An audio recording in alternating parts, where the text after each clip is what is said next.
جس کے دروازے پر متعدد آدمی کھڑے ہوئے تھے. وہ بیل گاڑی کو آتا دیکھ کر دوڑے.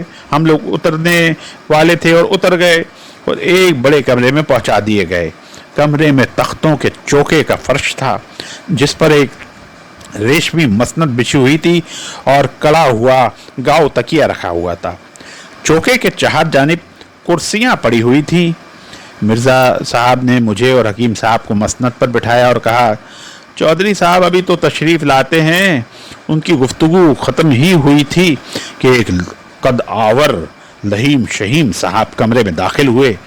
یہ سفید ململ کا کرتا اور پائچے پہنے ہوئے تھے. چہرے پر امارت کا رعب تھا. مرزا جی نے کہا, حکیم صاحب چودھری صاحب تشریف لے آئے ہیں. حکیم صاحب نے بڑھ کر تپاک سے چودھری صاحب سے ہاتھ ملایا. چودھری صاحب نے بیٹھتے ہی کہا, شاہ صاحب کہاں ہیں؟ حکیم صاحب نے میری جانب اشارہ کرتے ہوئے کہا, شاہ صاحب سے ملی چودھری صاحب.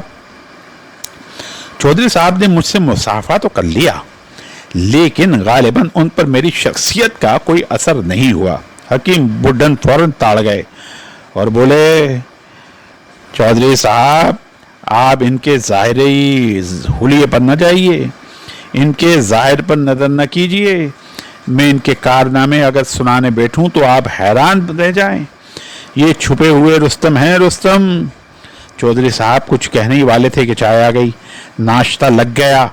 حکیم بڈھن نے خوب بڑھ بڑھ کے ہاتھ مارے لیکن میں بے حد متفکر تھا لہذا بہت کم کھا سکا. میں دل میں بے حد خوش تھا کہ چودھری صاحب مجھ سے مطمئن نہیں ہیں. بہت اچھا ہے, خدا کرے یہ حکیم صاحب کی باتوں میں نہ آئیں اور مجھے یوں ہی واپس کر دیں. ناشتے کے بعد چودھری صاحب نے کہا, جناب حکیم صاحب آپ نے بڑا کرم فرمایا کہ آپ خود تشریف لائے اور شاہ صاحب کو بھی آنے کی زحمت دی, لیکن میں اس کو اپنا فرض سمجھتا ہوں کہ مکمل واقعات آپ کو سنا دوں. اس کے بعد اگر آپ مریضہ پر ہاتھ ڈال سکیں تو ڈالیے, وگرنہ آپ میرے یہاں تشریف لائے ہیں, زہ نصیب جب تک جی چاہے عزت بخشیے. اصل میں جان جوخوں کا معاملہ ہے. حکیم بڈھن نے کہا, ارشاد ارشاد, یہ تو اچھی بات ہے کہ آپ پہلے سے آگاہ کیے دے رہے ہیں. چودھری صاحب نے متنبع کرنے کے انداز میں کہا, جناب حکیم صاحب یہ میری اکلوتی بچی ہے, ماشاءاللہ خوبصورت, حسن و جمال میں اپنا جواب نہیں رکھتی. خدا جھوٹ نہ بلوائے تو قرب و جوار میں دور دور ایسی لڑکی نہیں ہے. میں نے اس کی شادی اپنے بھتیجے کے ساتھ طے کر دی ہے. وہ لڑکا بھی اچھا ہے اور گھر ہی کا بچہ ہے, لیکن جس دن منگنی ہوئی اس کے دوسرے ہی دن سے لڑکی پر جن آنا شروع ہو گیا. میں نے پیسے کو ہاتھ کا میل سمجھ کر قرب و جوار کے تمام عاملین کو بلوایا, لیکن جو بھی آیا وہ ناکام ہی پلٹا. جنات کے ہاتھوں ایسا پٹا کہ اس کو بھاگتے ہی بنی. کل ہی ایک مولوی صاحب آئے تھے لیکن جنات کا سامنا ہوتے ہی بے ہوش ہو گئے. بمشکل تمام ان کو ان کے گاؤں واپس بھجوایا ہے. آپ سمجھ بوجھ لیں, ایسا نہ ہو کہ آپ کے ان شاہ صاحب کو کوئی گزند میرے یہاں پہنچ جائے تو مجھے سوائے شرمندگی کے اور کچھ حاصل نہ ہوگا. دوسرے ان کی وضاحت ابھی عاملین جیسی نہیں ہے. معاف فرمائیے گا, مجھے کچھ جناب شاہ صاحب جچے نہیں. ان کے اس بیان کو سن کر میری تو روح فنا ہو گئی. میرا اختلاجی عالم اس درجے بڑھا کے اٹھ کر ٹہلنے لگا. میں دل میں دعا مانگنے لگا کہ حکیم بڈھن اس پر راضی ہو جائیں کہ واپسی ہی میں عافیت ہے. لیکن حکیم بڈھن نے مسکراتے ہوئے کہا, جناب چودھری صاحب, ارے میں بے حد ممنون ہوں آپ کا کہ آپ نے سارے معاملات مینو ان صاف بیان کر دیے. آپ شاہ صاحب سے مطمئن نہیں ہوئے اور آپ کا یہ عالم دیکھ رہے ہیں, ایک دم سے گھبرا کر اٹھے اور ٹہلنے لگے ہیں. یہ دراصل اپنے معقلین سے سرگرم گفتگو ہیں. ارے چودھری صاحب, آپ ان حضرت کو نہیں جانتے. میرا تو لنگوٹیا دوست ہے. میں اور یہ ساتھ پڑھتے تھے اور یہ حضرت تعلیم ختم کرنے کے بعد ریلوے میں TTI ہو گئے اور پھر بنگال میں کسی شخص سے عملیات کی تعلیم لی اور اعمال پر اتنا زور دیا کہ ان پر جذب کی کیفیت طاری ہو گئی. کچھ مدت بعد سکون تو ہو گیا لیکن اب بھی وہی لہک باقی ہے. آپ ان کی گریبان گیریاں نہیں دیکھ رہے؟ ان کا عالم یہ ہے کہ کسی قسم کا عصیب ہو یا جن ہو، یہ منٹوں میں اتار دیتے ہیں۔ اس کے ساتھ ہی انہوں نے چٹکی بھی بجائی، لیکن ان کاموں کے لیے تیار نہیں ہوتے اور نہ پیسہ اور نہ پیشہ کرتے ہیں۔ مست آدمی ہیں۔ ارے میاں، اس شخص کا اتنا کمال یہ ہے کہ خدا جھوٹ نہ بلوائے، کوئی 15 روز ہوئے، ایک صاحب کی بیوی پر جنات آتے تھے، وہ میرے پاس آئے اور رونے لگے۔ میں ان کو تسلی دی اور ان کو کچھ بتائے بغیر ساتھ لے لیا۔ ان حضرت نے جو ہی گھر میں قدم رکھا، ان کی بیوی پر جنات صاحب وارد ہو گئے اور لگے اول فول بکنے۔ انہوں نے دیکھتے ہی کہا، کیوں ڈھونگ کر رہی ہے جھوٹی، ٹھیک سے ہو